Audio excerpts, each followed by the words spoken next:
But a lot of people want to buy their first home and they want it to be, this mega home, whatever they dreamed about.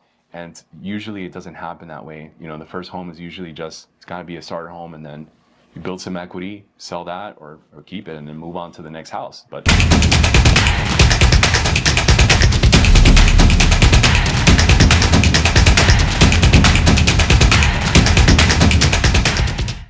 Hello, everyone. This is Tanya and Sasha with Word on the Street. And today we are here with Dorian. He is one of our preferred mortgage lenders. Dorian, why don't you tell us a little bit about you and your company? Sure. Yeah. So, as you said, my name is Dorian. I've been around for 17 years. Been doing mortgages, and I've worn the loan officer hat for, I think, the last 15 years. Before that, there was a point in time where I sold title services for a little while, long time ago. But yeah, I love what I do. Mortgages is a passion of mine. I mean, it's something that you kind of have to love, or you're just not going to love your life. Real estate is something that you got to have a passion for, or you're just not going to be very good at it, right? So, but yeah, thank you guys for the interview, and hopefully we get to know a little bit more about you guys as well. Why don't you tell us about yourselves? Well, first of all, I need to ask, it's 10 o'clock in the morning. Are you drinking beer? I am not. This is liquid death, and it's amazing. If you guys haven't tried it yet, I suggest it. They do make sparkling water too, mango flavored, strawberry flavored. It's amazing. Oh, so it's just water. It is just water. Just water. Yeah. Okay. We want to clarify that up. Yeah. So you want to take it away? I don't mind. Go So for for it. those of you that haven't met me, first, Dorian, before I start with giving you my introduction, thank you so much for having us and bringing us on to interview Sasha and I. We're super excited to be here. Going back to what I was going to get ready to say, my name is Tania Ortega. I have been a real estate professional for about 14 years now, and I say professional because I started off as a realtor and then gradually transitioned to becoming a broker and now having my own real estate company. So very excited to share the news with all of you and to be here with Sasha and with you, Dorian. So Sasha, that's about me. What about you? What about me? Okay, so I've been in the industry for almost 10 years. Before that, I was in health service administration. I mean, I worked at Baptist, I worked at Jackson. The goal was to get into human resources, right? I get into human resources, great job, but I hate it. I hate it. However, real estate was always in the back burner. And one day I just got up and I said, you know what? I'm over it. I'm over the corporate politics. And I gave my 2 weeks notice, respectfully, I gave them my 2 weeks notice. And I just started real estate. And I started as property manager for 2 years. My uncle has an extensive portfolio in the Little Haiti area. So I was blessed to have started with that, because when I decided to do the real estate full time, I'm able to pitch to a lot of my investor clients the property management aspect. So I manage 15 plus doors right now, and which is great because I learn so much. I mean, I like to get my hands dirty, and let me tell you, you're getting your hands dirty when it comes to property management, Yeah. So from evictions and what else is there? Repairs, dealing with contractors, and it's amazing. So that's my story. It's a good one. Yeah. Amazing.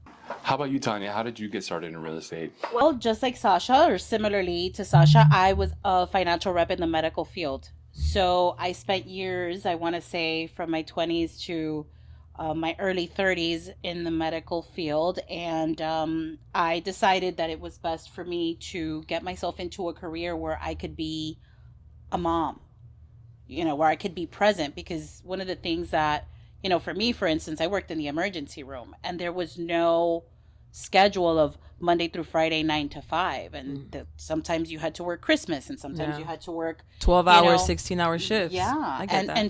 And I had a newborn. So I said, I have to do something. I have to do something different and I want to work with people. Those of you that know me will tell you that I am very articulate, very chatty catty. And so I needed to do something that had to deal with people. So I said, let me look into real estate. I had worked in for like maybe a year at a mortgage company in my early 20s, and it was something that called to me. Like I like that, and I like the flexibility and the money. So I put it all together, and I started going to school and got licensed, and the rest is history. The Here I rest is am. history. Yeah. Well, here we are. Well, anyway, enough about us, okay? Uh-huh. So let's dive right in, you know? So Dorian, as a lender, what's the pulse right now on the market? You know, okay, so there's always the seasonal slowdown in the business. There's always the holidays that are typically, pretty slow. People aren't looking for houses. And then you get out of the holidays and still takes a little while for people to get back into it. Yeah. But, I'm noticing, we're back into it now. Unlike, and I'm super blessed, but, I am pretty busy. I feel like, at this point in time, there's a lot of transactions going on, at least in my world. Yeah. And I know that I do things a little bit differently than most loan officers. That's probably why. I'm the type of person that I answer my phone at any time that it rings. What is the problem with that? I mean, really, why can't people just answer their phones? That's a mystery to me, because if you're in business and you use your phone as your lifeline, you have to answer your phone. And there's something that an old mentor of mine taught me, which is, if your phone's ringing, answer the phone. If your phone's ringing, pick up the phone. If your phone's not ringing, pick up the phone. I like that. You always have to be on the phone. That's pretty much one of those things that I do. And so, as far as like what the pulse is currently, I think people have adjusted to the fact that rates are what they are. We're in the 7s. We're not in the 8s like we were last year. They've come down a little bit. And I think rates is the gauge that sets how much business is going to be available in the market, right? Because the lower the rates go, the more business we're going to have. It's just the way it is. And I've noticed it. We had a drop in interest rates middle December. And people started hearing about it in the news, and phones just started ringing. So I think as we go deeper into the year and the Fed starts to cut rates, I think business is going to pick up. And they're actually projecting, I think, the agencies that the mortgage investors, Fannie Mae, Freddie Mac, they're projecting 2024 to be the third largest volume in mortgage transactions ever. So 2021 was the highest volume of mortgage transactions.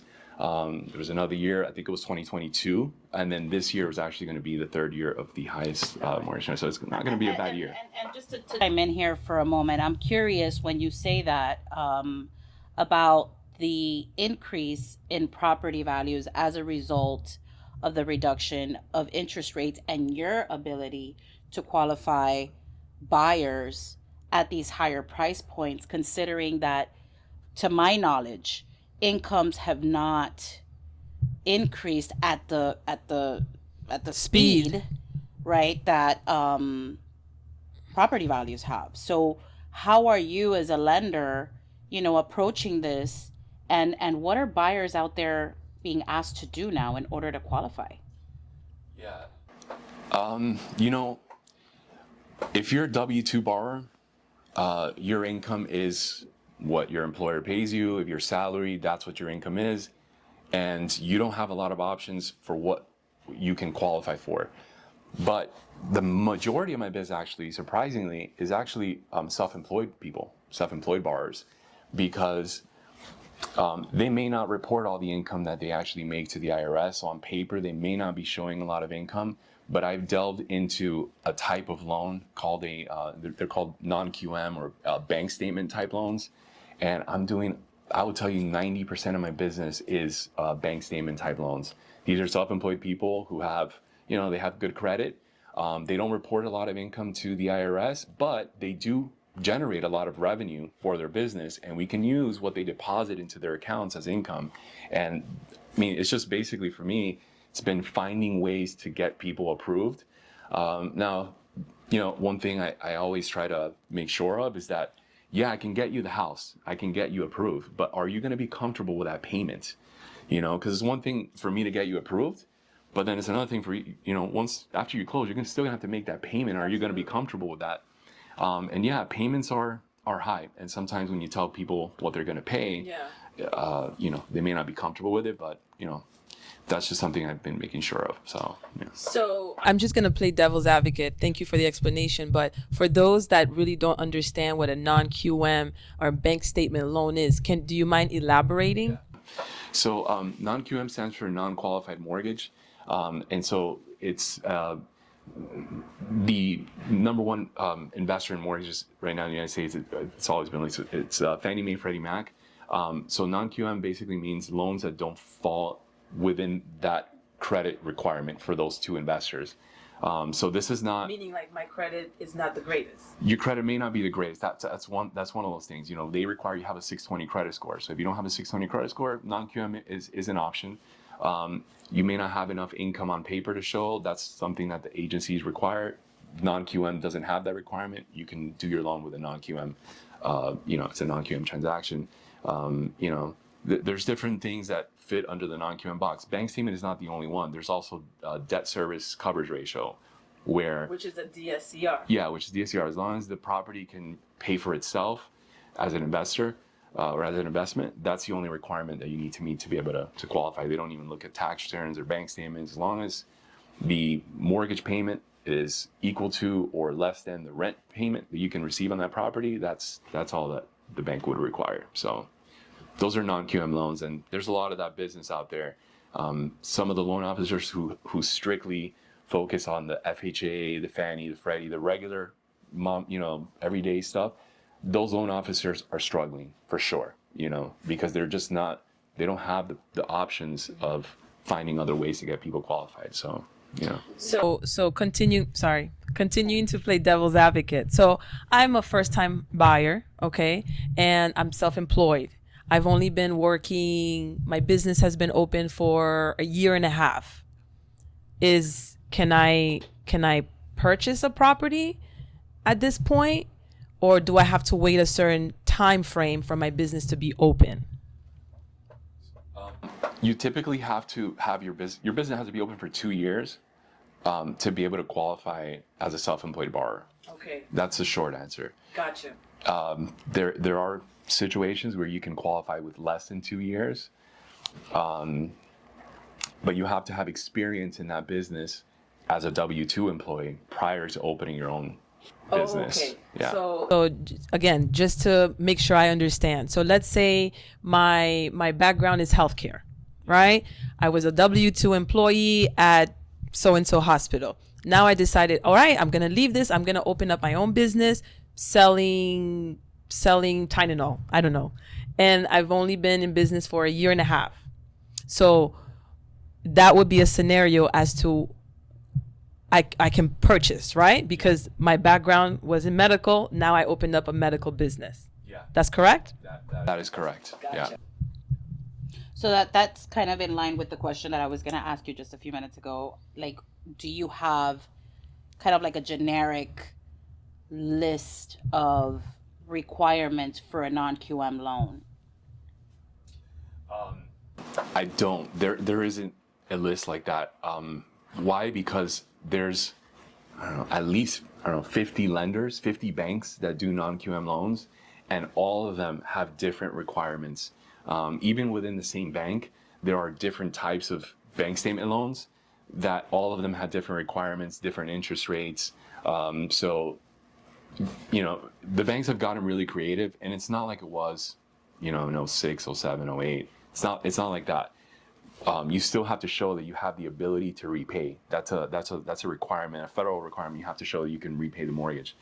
So you still have that, but they've gotten really creative over the years, and surprisingly, those loans actually have less default rates than the traditional conventional loans. It's almost doesn't make sense, but that's the reality. So, yeah. That's very interesting. So if a customer wants to get a hold of you, you want to tell our audience how they can reach out to you, Dorian? Yeah, absolutely. So I have an Instagram page. It's Dorian Does Loans. That's my Instagram handle. I can also be reached by phone, of course, 305. I still have a 305 area code. I'm old school. 305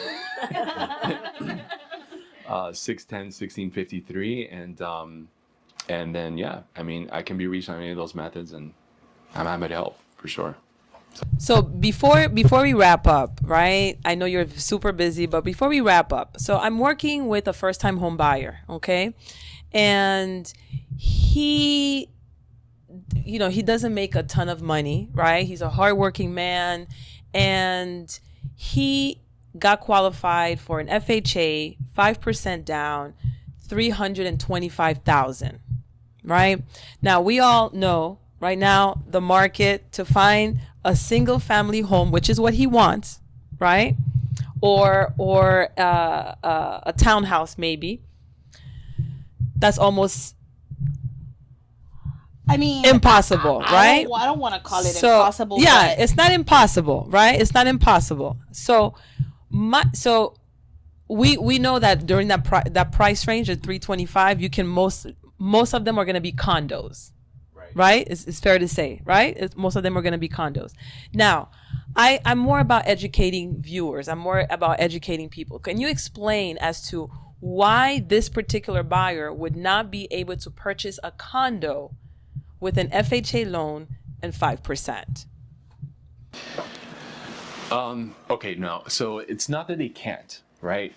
There is a very short list of FHA approved condos in Miami-Dade County. I think there's like 7 or 8 condos in the whole county that are already pre-approved. You can just go and finance in that condo. You don't have any issue. You don't have to go and do an individual approval for that specific transaction. But outside of those 8 condos that are approved, you do have to do individual approvals for each transaction. And it becomes very complicated with FHA.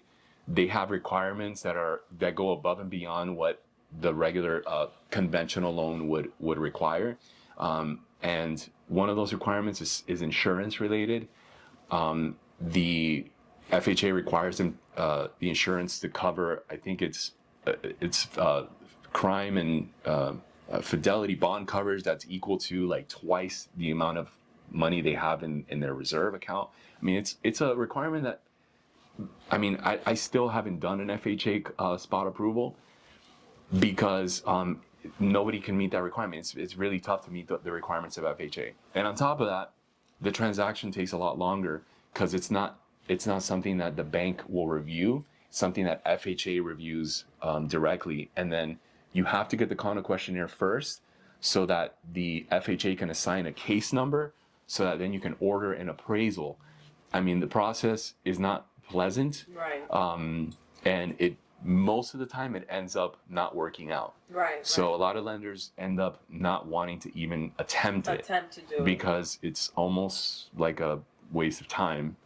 But what I will tell you is this: look, there is a way where you can search on the FHA website, where you can search for a specific condo, and it'll tell you if there's ever been an FHA loan approved in that building. And the building may not be approved, but you can see that, hey, there was transactions that have been done in this building before, and maybe you can attempt it that way, But yeah, that's the reason why.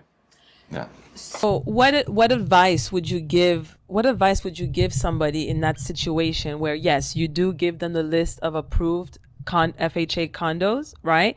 But they're not interested. Right? Because let's be honest, that happens a lot of the time where you give them the list of approved condos. They're not interested in that. So what advice would you give to a buyer that's in this bucket? I would tell people, that buy what you can afford now. It may not be your dream house. A lot of people want to buy their first house and they think that's going to be their forever home. It's probably not going to be your forever home. Right. Buy whatever you can now, and live in it for a year and then rent it afterwards. And then buy your house after, or rent it, buy it live in it for a couple of years, sell it, take your equity, and then buy your dream home. But a lot of people want to buy their first home and they want it to be, this mega home, whatever they dreamed about. And usually it doesn't happen that way. The first home is usually it's got to be a starter home, and then you build some equity, sell that, or keep it, and then move on to the next house. But yeah, that's what I would suggest. Buy whatever you can afford now, Right. I mean, I have to definitely agree with Dorian on this, because we see this all the time where we qualify a buyer, they're not at the price point that they want to be at based on the kind of property that they're looking for. So I find myself repeating, that we're going to have to sacrifice a little something. Either it's going to be the location, or it's going to be the size, or it's going to be the price point. What do you want to do? And I think that that's one of the main difficulties that we're having with certain price points, because I do think in South Florida in particular, what we're seeing is that, a certain price point or below, and just for the sake of giving a number, this is not specific, guys, but anything, let's just say under $800,000, those loans tend to be financeable loans, right? Those are most of the consumers in that price point are financing. So that's where I find that the pool of difficulty is. Mm-hmm. Now we're looking at properties that are jumbo loans. Let's just say if you're doing, 800 or $1 million or better, you're having less restrictions there because there are opportunities. So South Florida, I want to touch on this really quick. If you're in that market of 800 or better, what I'm seeing is a lot of reconstruction.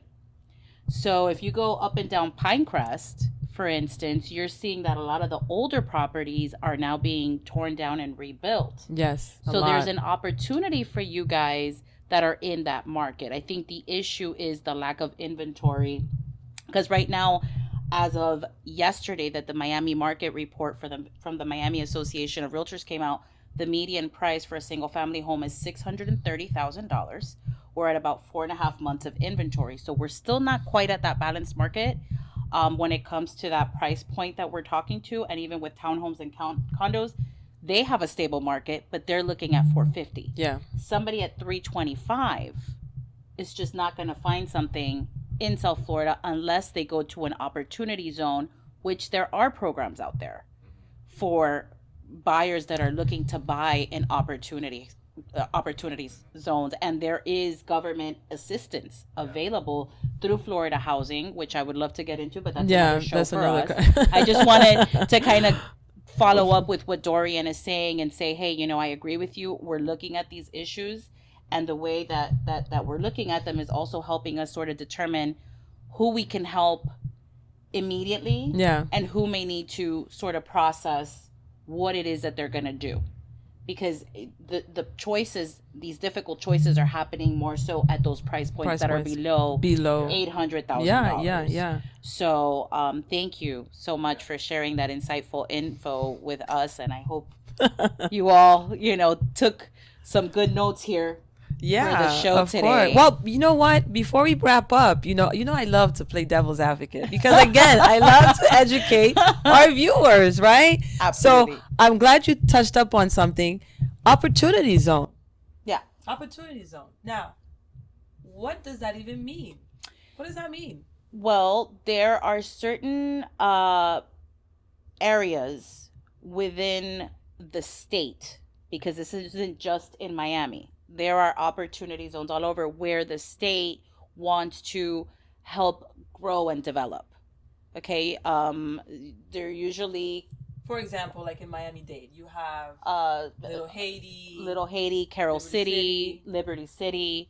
These are opportunity zones. And so the average consumer will not see that, it may not look the way that you may want it to look today, but because it's in an opportunity zone and because the state is supporting the redevelopment of these areas, The gentrification. right, then that in and of itself is an opportunity for you to purchase in that area and watch it develop gradually. You will actually probably have a higher return on your investment on a property that you're purchasing in an opportunity zone than something that is already, within the city limits or in urban areas where a lot of people would prefer to live. So it's something to consider for those of you that are looking to buy something that may be on the lower side as far as the cost, and watch it develop and grow. I've seen towns like, for example, in Richmond Heights. Yeah.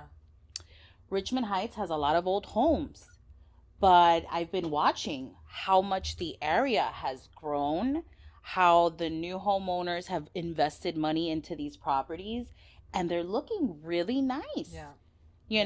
And they're not doing the massive work that is happening in Pinecrest where they're tearing the whole structure down. These are just, regular buyers that are remodeling their homes and doing the nice kitchens and putting the new roofs and stuff.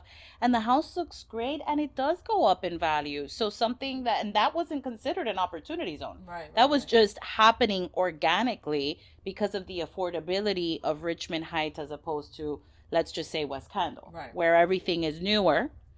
And so you have a lot more HOAs involved, and so the upkeep is better, but the price points are higher. So as we, talk about these subjects, what I really want to drive and deliver to our audience is, you may not get exactly what you want in your first home, as Dorian said, but there is an opportunity for you to turn something that may not look the way you want it to into something amazing and really get a bang for your buck a few years down the line. So there's that. Yep. Love it. Yeah. Love it. Good. Amazing. You know what some people are doing? I'm seeing a lot of this is I swear to God, I just did a loan now, and it's not the first time. They're putting like RVs in front of their house or behind their house. I saw Yeah. that. Yeah. I saw a listing on the MLS. I was able to help somebody. Oh my God, $1,600 rental, and I said, "Oh, $1,600 2-bedroom. That's so hard." But I never say no. I never turn a client away. Right? I always like to make sure I do all my due diligence, etc., and see everything. I was looking on the MLS, and there's an RV, 2 bedrooms. I mean, mind you, it was really nice. $1,600. I couldn't believe it. But you know what? It's a thing. It's a thing. It's Because, a thing. again, Except in Hialeah. affordability. Except in Hialeah. Like if you're in Hialeah now, you will get fined for having an unauthorized RV on your lot. And that's, it's kind of hard because I understand why people do it. Like the elderly couple that came out on the news. Did you see it? The elderly couple came out on the news. They got fined because what they did was they hooked up their electricity from the house to basically have electricity in the RV. Right. The city found out about it and they fined them, and they were like, "Hey, these are family members. They just came from, their home country from Cuba, and we're just, they're just living there for now." Although the perception is that they were leasing the space to generate income. Oh my God. Yeah. So in Hialeah, that's a big no-no. I don't know how that's, happening in other parts of the city. I mean, this was in Homestead, but still, I mean, people need to eat. Things are expensive, so people are renting out rooms. Yeah. And developers now, have you guys seen the next gen houses that Lennar's built? I think it's Lennar's building them. Down in Homestead? Yeah. You talking about Homestead? Yeah, I think it's in Homestead. Yeah, I'm not sure. yeah. I know.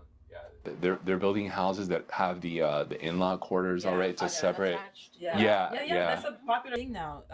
Multi-generational living. Yeah. It's the best in West Kendall. Yeah. They have one by the New Baptist. I want to say it's west of 167th Avenue or 161 Avenue, because Chrome is 177th. Oh, you're talking about West Kendall. West Kendall, on Kendall Drive, and that community has a lot of next gen homes, and we see a lot of rentals coming out of there where people are renting those out, but it's a legit way. Right. However, when they do sell these properties, there is an increase in the value and the cost of that property.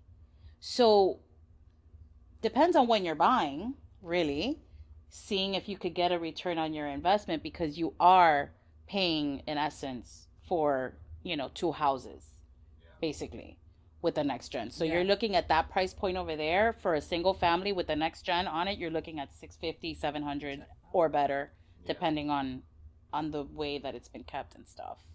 But those are very cool. Yeah, I think so. I think so. One other thing I'm seeing, so people are finding ways to, get some rental income from their house so they can help help pay the mortgage.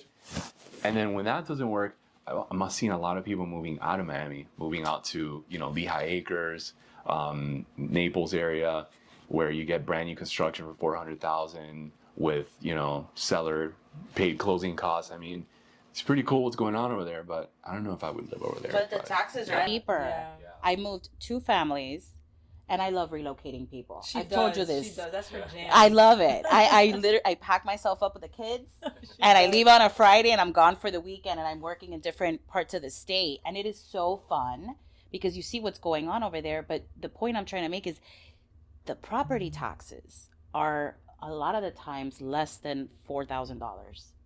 The homeowner's insurance, if you're west, like in between, like just say Naples is a little bit on the west coast, a little bit closer to the water, but Auburndale, parts of Tampa, west parts of Tampa, Bartow.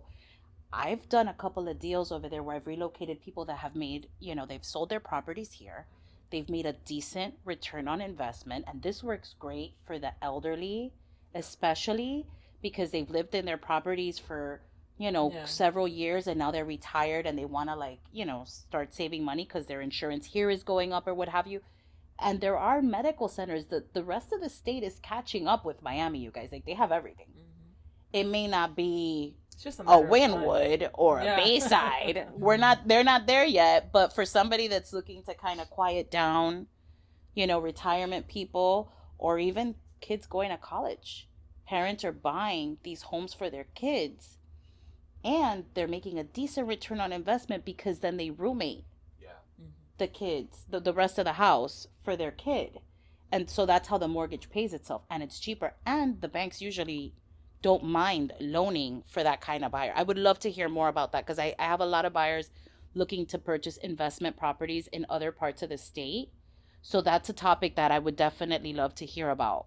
Well, there's something really cool about that the agent conventional loans will allow, which is that if you want to buy a home for your kid or a parent who doesn't qualify for a mortgage because whatever it may be, credit issues, or they don't have the income, you can actually buy it with 5% down as a primary residence, even though you're not going to live in it. It's for your kids. For example, like if your kid is going to college up north, you want to buy them a house, you can buy it with 5% down. You don't have to do it as a second home. You don't have to do it as an investment. You can legitimately do it as a primary residence because it's for your kid. So that is a really cool way for people to buy properties, and you can rent the rooms and make some income out of it as well. There's nothing saying that you can't do that as long as your kid is going to live there. You do whatever you want in the house. So really cool thing that they allow, and a lot of people don't actually know about that. That is some great information. You heard that, guys? You heard yes. That? Buy a property for your kid. Yeah. And with 5% down, I mean, that's not bad. And considering the price points, I can tell you guys, Central Florida is catching up to Miami as far as property values. And I'm talking about Orlando, Kissimmee, okay, St. Cloud. There you're looking at a single family home is running you around 450 to 500,000. Anything south of that, if we're looking at Lakeland, if we're looking at Bartow, Auburndale, that's that west corridor, I-75, I-4 corridor, you're looking at properties in the mid 300s. That's about your price point, your average price point. Now, if we look at Port St. Lucie, for example, those areas, they're pretty much running the same. I would say somewhere between 250 and 350,000 for a single family home. So imagine what condos are going for.